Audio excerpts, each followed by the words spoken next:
Hello दोस्तों, आप सभी लोगों का वेलकम एंड स्वागत है। सबसे बड़ा सवाल, सबसे बड़ा मुद्दा सीटेट आंसर की का।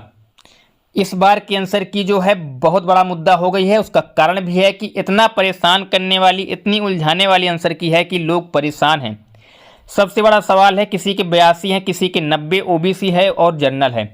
अगर 82 अंक और 90 अंक आप लोग लेकर आए हैं, इस आंसर की के आधार पर आप लोगों ने मिलाया है, तो आप अपने आप को सेफ कहते हैं या सेफ नहीं कहते। हमने कहा भी है कि हाँ आप पास हुए हैं, लेकिन एक बात ध्यान रखिएगा, सबसे बड़ा जो मुद्दा है कि पास होंगे कि नहीं। तो दोस्तों एक बात याद रखिएगा, पहली बार नॉर्मलाइजेशन होने वाला है। अगर आप 82 अंक और 90 अंक लाते हैं तो अकॉर्डिंग टू मी, अगर मैंने अभी तक जो देखा है उसके आधार पर अभी आप सेफ कहना आपके लिए पूरी तरीके से गलत होगा।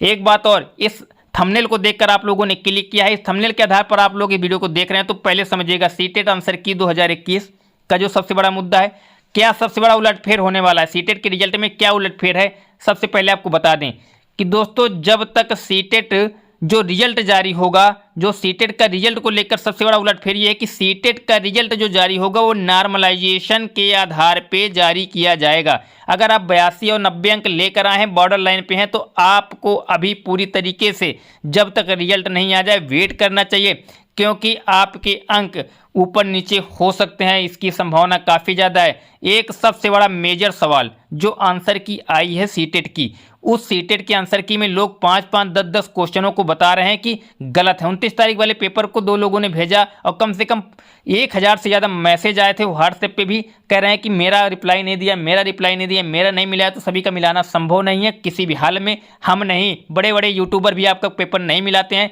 हम तो बहुत से छोटे से, बहुत छोटा, ये मानिएगा समुद्र में छोटी सी मछली के समान है। तो आप हमारे ऊपर जो चाहें वो कमेंट कर सकते हैं, लेकिन आपको बताएं सीटेट का रिजल्ट जो आएगा नॉर्मलाइजेशन के आधार पे आएगा। नॉर्मलाइजेशन कैसे होगा ये कोई भी नहीं बता सकता, क्योंकि सीटेट के नॉर्मलाइजेशन को लेकर अंतिम निर्णय सीबीएसई स्वयं लेगा। वो कैसे करता है, बढ़ाता है अंक कि नहीं बढ़ाता, ये उसके मूड के ऊपर है। सबसे बड़ा मुद्दा ये है कि आंसर की में 10-10 सवाल, 8-8 सवाल लोग गलत बता रहे हैं।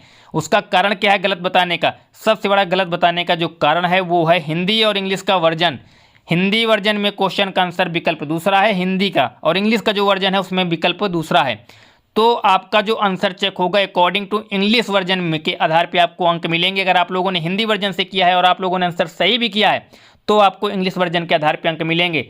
एक सबसे बड़ा मुद्दा ये कि जो ऑब्जेक्शन हुए हैं, कई सारे ऑब्जेक्शन हुए हैं, उसको हमने examcrack.org की साइट पे नीचे डाला हुआ है। कुछ लोगों को लगता है कि वहाँ पर तो यूपी टेट के ऑब्जेक्शन दिए हुए हैं, ऐसा नहीं है।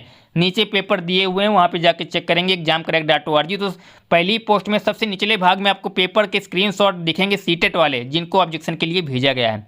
लेकिन आपको बता दें कि ऑब्जेक्शन को लेकर सीटेट के ऑब्जेक्शन फॉर्म में ज़्यादा लाभ होने वाला बिल्कुल भी नहीं है। पैसा जाएगा, समय दोनों जाएगा, क्योंकि सीबीएसई ज़्यादा कभी भी परिवर्तन नहीं करता है। जितने भी उन्होंने अभी तक एग्जाम कराए, 5 और 10 अंक का परिवर्तन होना असंभव।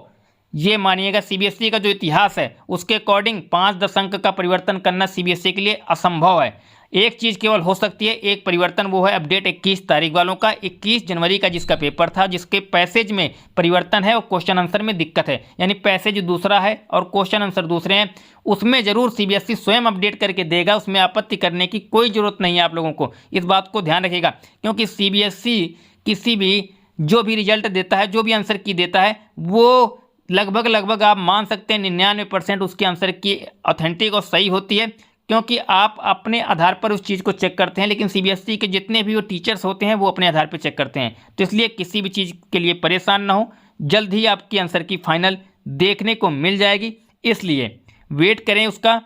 आपको फाइनल आंसर की 8 तारीख तक देखने को मिल जाएगी और रिजल्ट 10 से 11 तारीख तक देखने को मिल जाएगा, क्योंकि फाइनल आंसर की आने के बाद रिजल्ट तैयार होता है। जैसे ही फाइनल आंसर की आती है अपडेट कर देते हैं रिजल्ट। इस बार तो पेपर ऑनलाइन हुआ है तो रिजल्ट देने में उनको कोई समस्या नहीं होगी। सीधे वो एक लॉगिन आईडी पे एक क्लिक उनको करना है और रिजल्ट जारी हो जाएगा। उम्मीद है जानकारी हर एक चीज़ क्लियर कर दी गई होगी। फिर भी कोई समस्या हो तो कमेंट में पूछ सकते हैं। चलिए दोस्तों, इस वीडियो में यहीं तक, फिर मिलते हैं नए वीडियो में नए टॉपिक के साथ। तब तक के लिए जय हिंद।